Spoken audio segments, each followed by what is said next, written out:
Boa noite a todos.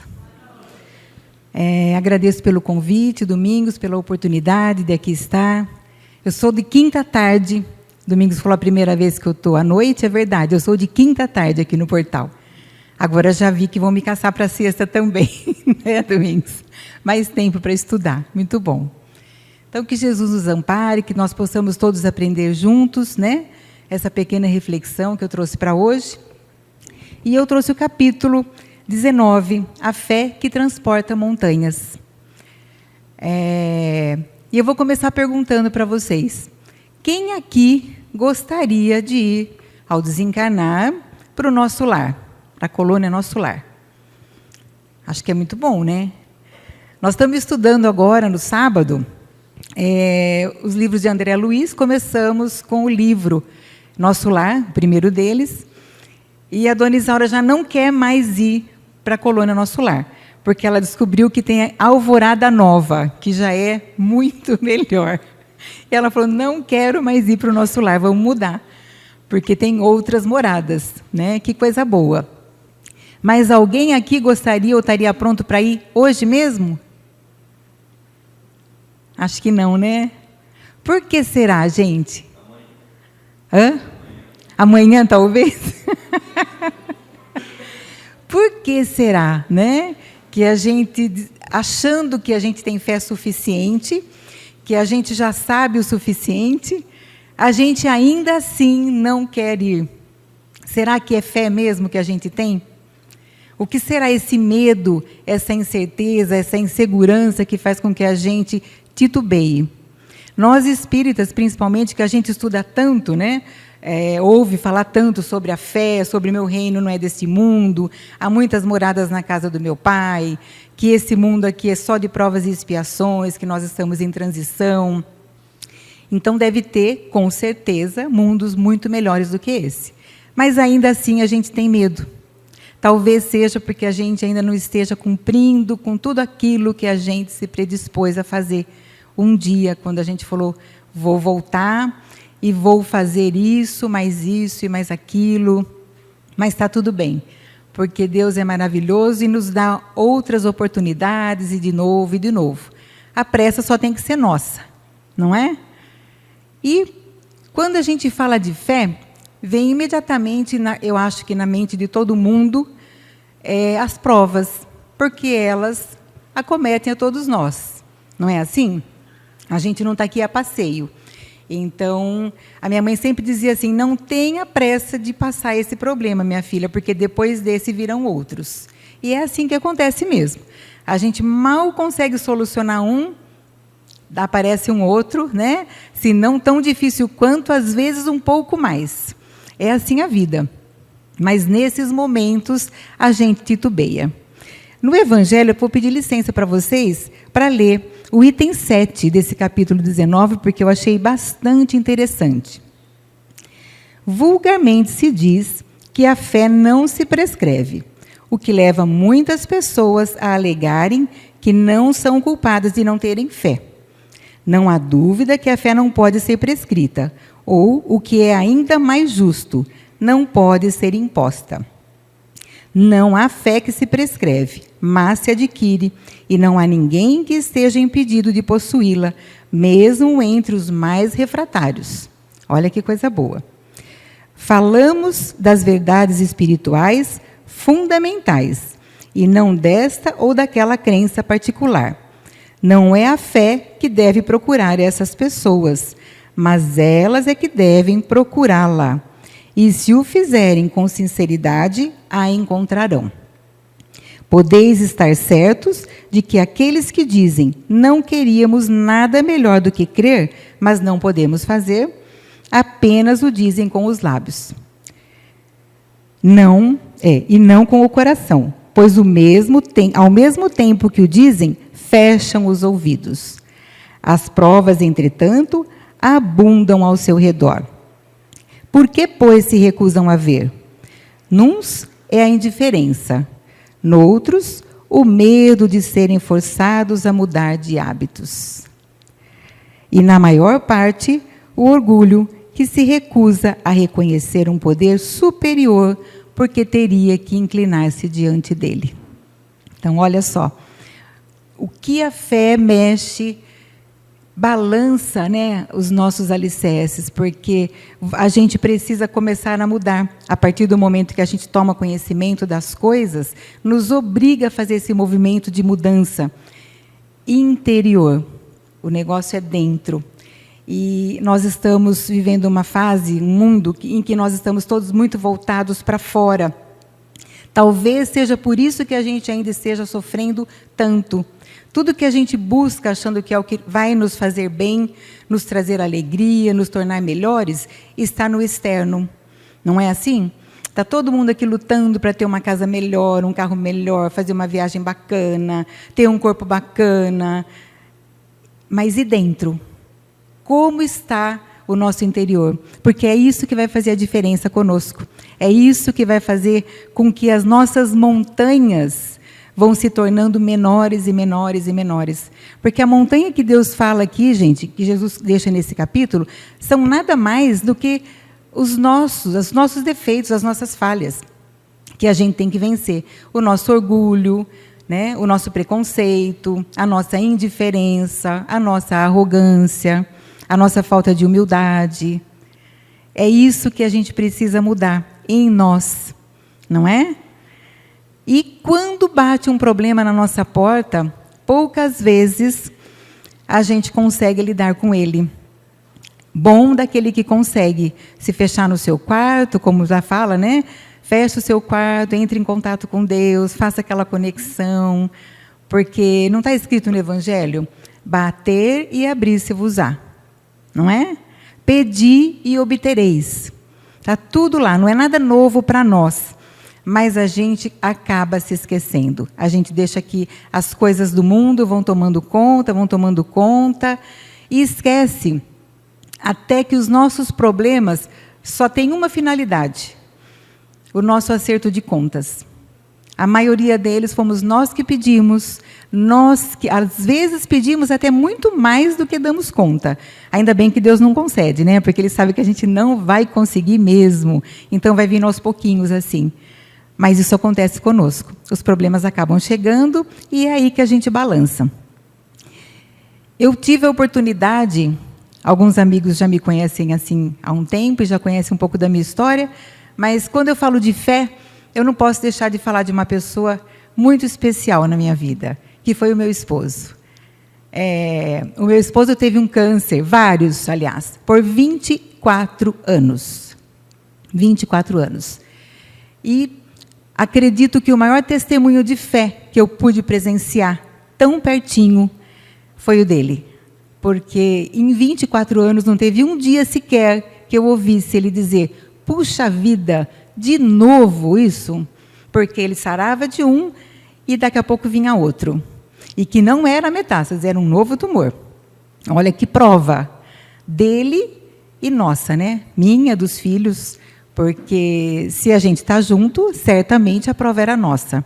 Nunca, ao contrário, ele dizia assim: por que não eu? Tanta gente boa tem câncer, por que eu não haveria de ter? O que me difere das outras pessoas? E isso era assim, de todo o coração.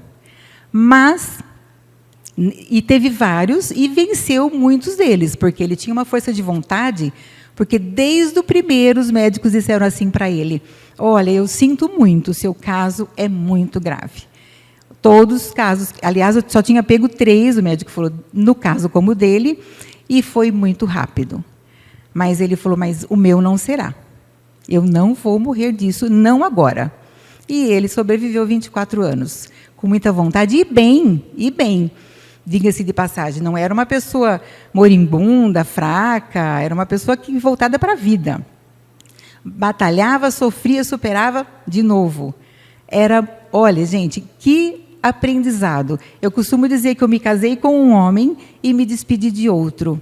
Tamanha a fé que ele foi fortalecendo, porque ele já tinha, mas ele foi fortalecendo essa fé com o tempo e cada vez mais. Deixa eu tomar um pouquinho de água.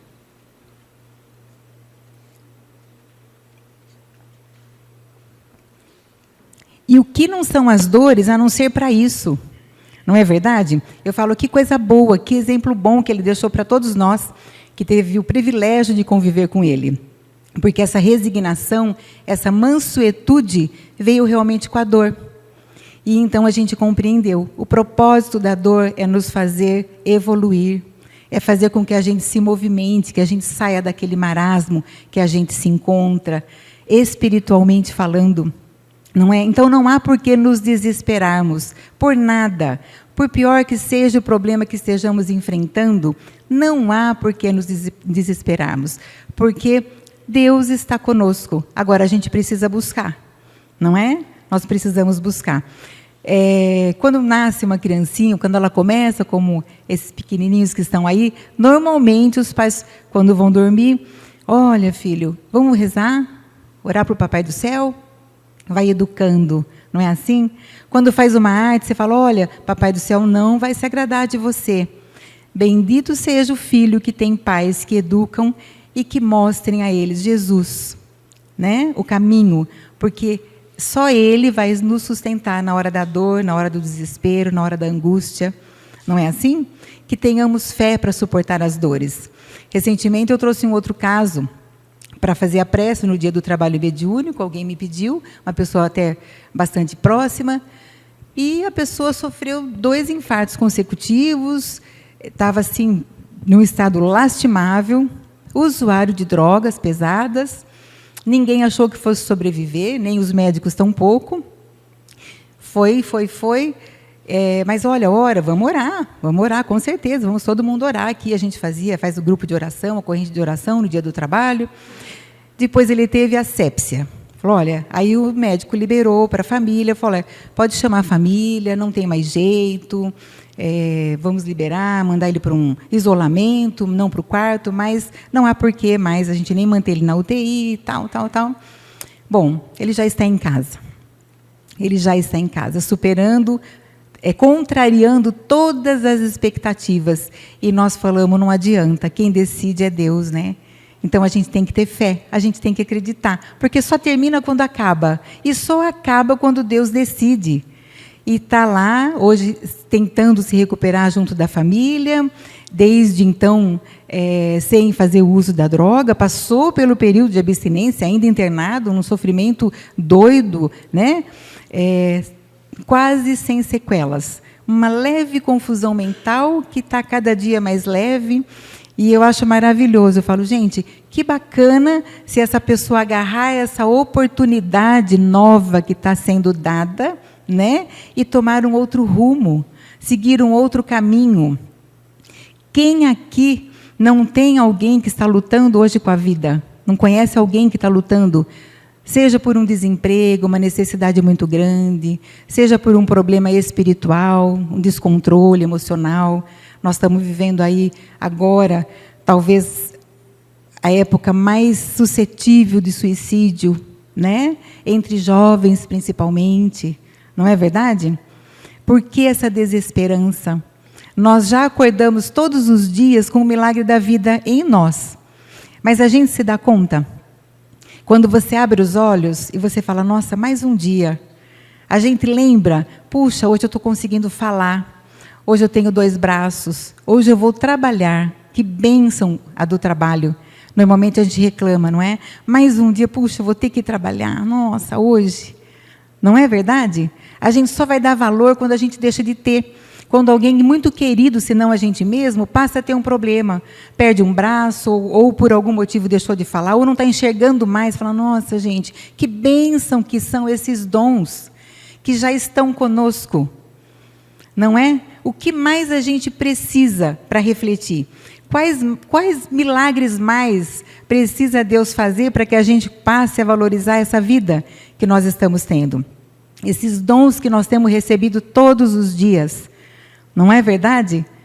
A gratidão que nós temos que ter. Nós temos um teto sobre a nossa cabeça, não é? Uma família para nos acompanhar. Até os entes mais difíceis, porque são eles que vão nos ajudar, não é? A desenvolver a paciência, a resiliência, a resignação, a mansuetude. Não são os bons. Aqueles que já caminham conosco de braço dado e que falam no nosso coração, não são eles que vão nos ajudar. Nunca será assim.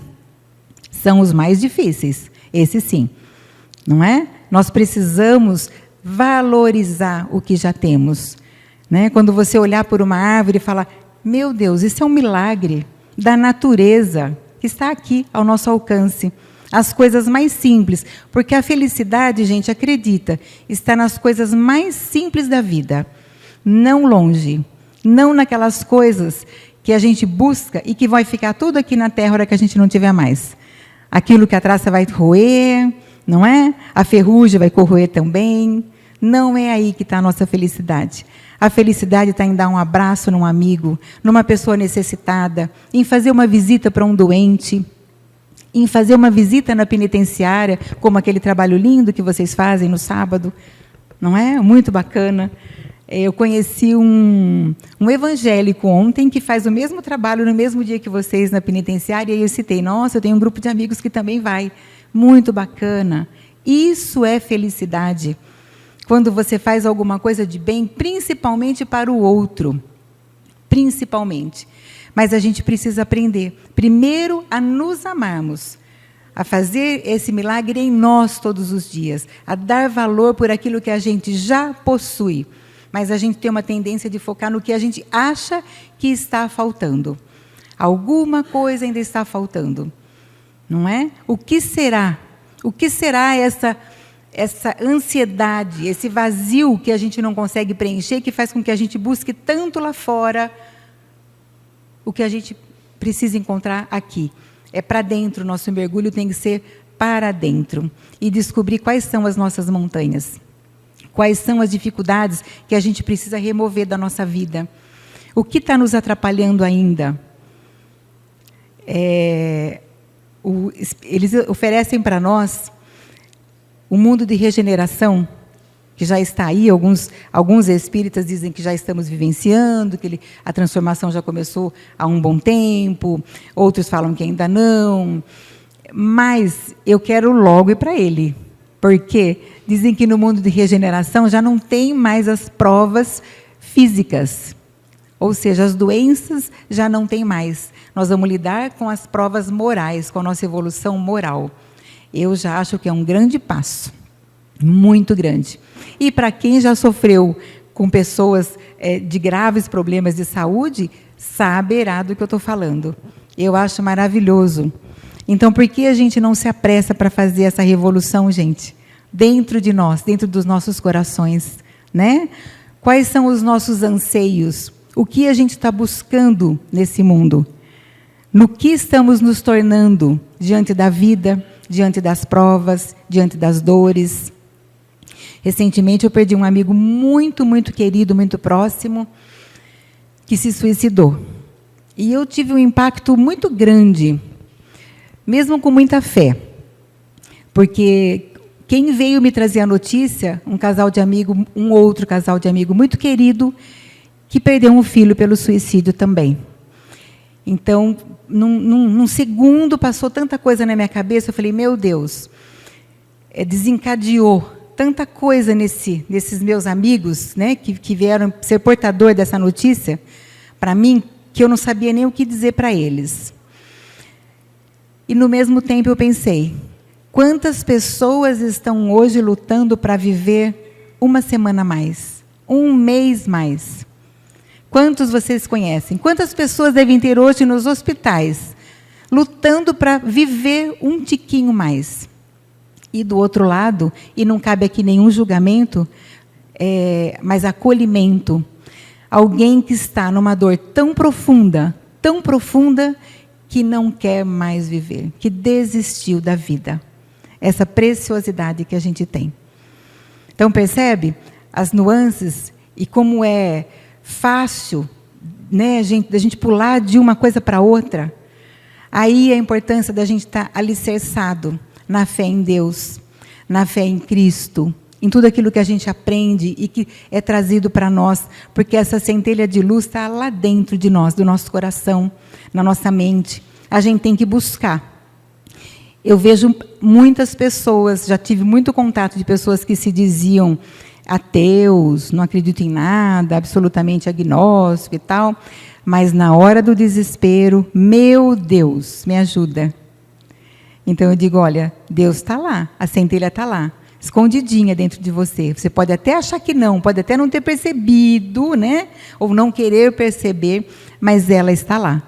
E na hora da dor a gente tem que buscar, não é? Então o meu convite a todos nós é, não precisamos esperar que a dor chegue, nós não precisamos disso, né? Vamos aprender, vamos nos instruir, porque aliás no Evangelho fala, né? Espírita, amai-vos, o primeiro mandamento. Segundo, instruí-vos. Então vamos aprender e vamos fazer uso desse ensinamento tão precioso que a gente possui. E sem desespero, quando a dor bater na nossa porta, sem desespero, sem desesperança. Por quê? Nós sabemos, como espíritas que somos, né? E já ouvimos tanto isso, que está tudo certo. Não tem nada errado. Ninguém está sofrendo à toa, ninguém está passando por uma aflição à toa. Tudo está no reajuste, nas causas naturais. Não é assim? Tudo está onde precisa estar. Então, ao invés do desespero, a gente pode pedir para Deus, Senhor, me fortaleça. Eu preciso de Ti agora. Me fortaleça, segura as minhas mãos e me guia. Pronto. Não tenham dúvida que essa mensagem chega. Quando você fala com o coração, não precisa de muitas palavras, Deus nos ouve. Vocês já ouviram a historinha do Zé? Vou contar para vocês. O Zé era uma pessoa muito, muito humilde, e ele passava na igreja todos os dias, mas ele não sabia rezar.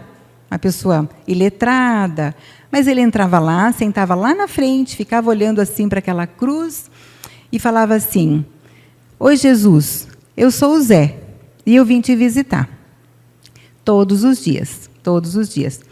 Vez o outro, o padre estava ali, perto da Eucaristia, da sacristia, e chegava lá, um dia falou para ele assim, escuta, você entra todos os dias na igreja, você fica rapidamente ali na frente, e daqui a pouco você sai, o que é que você vem fazer? Porque era muito rápido. Falei, eu venho conversar com Deus. E como é que você conversa com Deus tão rapidamente? Ele falou, olha, eu não aprendi a rezar. Então eu me sento lá na frente, olho para ele, penso e falo, oi Jesus, eu sou o Zé e vim te visitar. Passa o tempo, o Zé deixou de aparecer. E o padre já tinha feito uma conexão com o Zé. Começou a procurar, foi se informar, o Zé estava internado. Aí o padre foi procurar saber onde ele estava, qual quarto estava, e foi fazer uma visita para o Zé. Chegando lá, o padre disse que tinha uma cadeira do lado da maca dele, assim, e o padre ia se sentar, ele falou, não senta nessa cadeira, o senhor senta nessa outra aqui, porque é quase meio-dia. Mas o que tem meio-dia? Falou, todos os dias, ao meio-dia, entra um senhor barbudo, de bata branca, e ele se senta aqui do lado e fala assim, oi Zé, eu sou Jesus, eu vim te visitar. Que coisa mais bonita, mostrando para nós que a gente não precisa ter palavras mirabolantes, elaboradas, para nos conectarmos com Deus. Nós precisamos estar ligados de coração, né? Olhar para dentro e fazer essa ligação em pensamento. É num milésimo de segundo isso acontece. Não é? Nós não podemos fazer aquela prece que não passa do teto. Porque a gente faz aquela oração do Pai Nosso pensando no que vai comer, no que vai fazer depois, ou no que fez, né, durante o dia. E nem... É tão automático, não é? É tão automático. Gente, se nós fizermos uma oração do Pai Nosso, bem pensada, bem refletida, palavra por palavra, não precisa de mais nada. Está tudo ali o que nós precisamos. Que nós tenhamos essa conexão, né? Que nós aprendamos a amar de todo o nosso coração aqueles que caminham conosco, principalmente os nossos irmãos com maiores dificuldades que a gente, porque eles vão nos ajudar. Às vezes a gente acha que a gente está ajudando, né? Que a gente está carregando o outro, mas não é. Ele está nos ajudando com mais humildade, com mais resignação, com mais amor, com caridade. Porque ser bom com quem é bom é muito fácil, né? O difícil está a gente operar com aquelas pessoas difíceis, trabalhosas, geniosas, por vezes rudes conosco, não é? Mas se a gente devolver na mesma moeda, que diferença nós estamos fazendo? Na nossa vida ou na de outro? Nenhuma. Nenhuma. Não é assim? Então, que possamos todos nós aprendermos de todo o coração, fazer a prece todos os dias. Todos os dias, gente, antes de sair da sua cama, senta, respira. Se for preciso, acorda 5 minutos antes, vale a pena. O seu dia será diferente. 5 minutos antes, para agradecer pela noite que você teve e pedir a proteção pelo dia que se inicia. Vai ser muito diferente o seu dia. Da mesma forma, antes de dormir, senta de novo. Eu falo senta porque se eu deitar eu durmo, gente. Eu tenho que sentar, eu não posso orar deitada. Então precisa ser sentada. Faz isso e agradece as bênçãos que a gente recebeu naquele dia e que são tantas. Comece a enumerar tudo isso que a gente pensou. Falar, ouvir, raciocinar, andar. Não é verdade? Comer. Que bênção poder levar uma colher na boca sozinho, sem ajuda de ninguém, e poder saborear. Seja a comida mais simples, mais bem feita e saborosa. Olha que bênção. E às vezes na correria a gente nem se dá conta disso. Opa! Aí, Domingos, pelo amor de Deus, hein? Você não enroscou o negócio direito?